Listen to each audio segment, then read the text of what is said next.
today we are diving into an ancient text to explore a really profound conversation, a back and forth between a divine goddess and a very determined seeker on a quest for wisdom. I mean, this is one of the oldest questions humanity's ever asked, right? And it's the exact question that kicks off our entire story.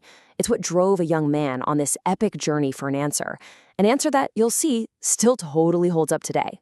So, who is this person, the seeker, who's brave enough to ask such a massive question? Well, let's start there. Let's meet her. Right, so this is Sudhana, and he's not just kind of curious. He is on an active, all-in quest for what the text calls supreme enlightenment. He doesn't want to abstract ideas. He's looking for a real, practical roadmap. So Sudhana finds this divine being, a night goddess named Prabhavati, and he just lays it all out there. It's this incredibly direct, honest plea. He's basically saying, look, I have the why. I'm totally committed, but I desperately need the how. And that single question, it sets the stage for everything that's about to unfold.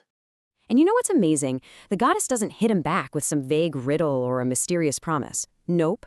She gives him a clear, structured plan, a totally practical guide to achieving what he's looking for. Her answer comes in the form of 10 specific practices, or perfections. So the idea here is that it's not about finding one single magic trick. It's about a complete and total training of your mind, of your very perception of reality. Okay, so the first 4 steps here, they're all about perception and understanding. It's about learning to see the world in a completely new way, to recognize enlightened qualities everywhere, to appreciate the sheer vastness of wisdom, and to really get the value of compassionate action. It's all about shifting your focus. And then, the final 6 perfections just take this to a whole other level. We're moving beyond simple observation and into this deep, almost cosmic awareness. And this isn't just a metaphor. The text literally describes seeing light radiate from enlightened beings to help everyone, hearing their voices in every language on earth. And here's the crucial point. Enlightenment isn't some private, internal thing you keep for yourself. It's an active, compassionate force that fills the entire universe. But just as Sudhana thinks he's got his practical to-do list, the goddess takes him even deeper.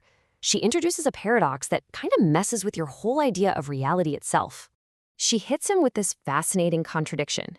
She explains that enlightened beings, or Buddhas, are neither real nor false. So, wait a minute. How can something be not real, but also not fake at the very same time? And here's the brilliant explanation. They are not real because their form is like a dream or an illusion. It's not a solid, permanent thing we can hold on to. But, and this is key, they are not false because their compassionate actions have a very, very real positive impact on the world. Their effect is real, even if their form is illusory. The goddess wraps up this incredible idea right here. Enlightenment isn't about being born or dying, coming or going. It exists beyond all of these simple black and white boxes we try to fit everything into. It's a state of being that just completely transcends our normal way of thinking about existence. Okay, so you have this deep, mind-bending understanding. What do you actually do with it? Well, the text shows us that this wisdom isn't just for sitting around and thinking about. It's a tool for actively helping others. I love this part because the goddess explains how she tailors her approach. It's not one size fits all. For someone who's all caught up in worldly life, she helps them see how temporary things are, to loosen their grip on attachments. But for a dedicated seeker, she does the opposite. She silences the distractions so they can focus. The method always fits the person. And the whole purpose of this targeted compassion, it's so simple and powerful. It's all about guiding people toward their own potential, to help them stop doing what's harmful, start doing what's good, and then grow what's already good even stronger. It's fundamentally about nurturing growth in others. So after sharing all of this incredible wisdom, you think the goddess would be the final stop on Sudhana's journey, right? Case closed. But the story takes this really surprising turn. In this moment of just incredible humility, she tells Sudhana that her knowledge, as vast as it is, it's just one piece of the puzzle. She knows her path to liberation, but there are countless others. And so she sends him on his way to learn from someone else. And Sudhana isn't disappointed at all. He totally gets it.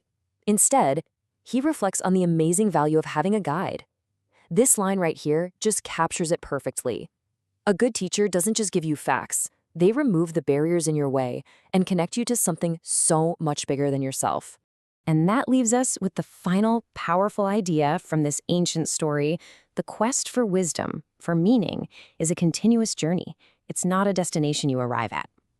Each answer just leads to a new question, and each teacher points the way to the next. So it kind of turns the question back on us, doesn't it? It asks us to think about our own path. What's the next step we need to take to learn, to grow, and to understand?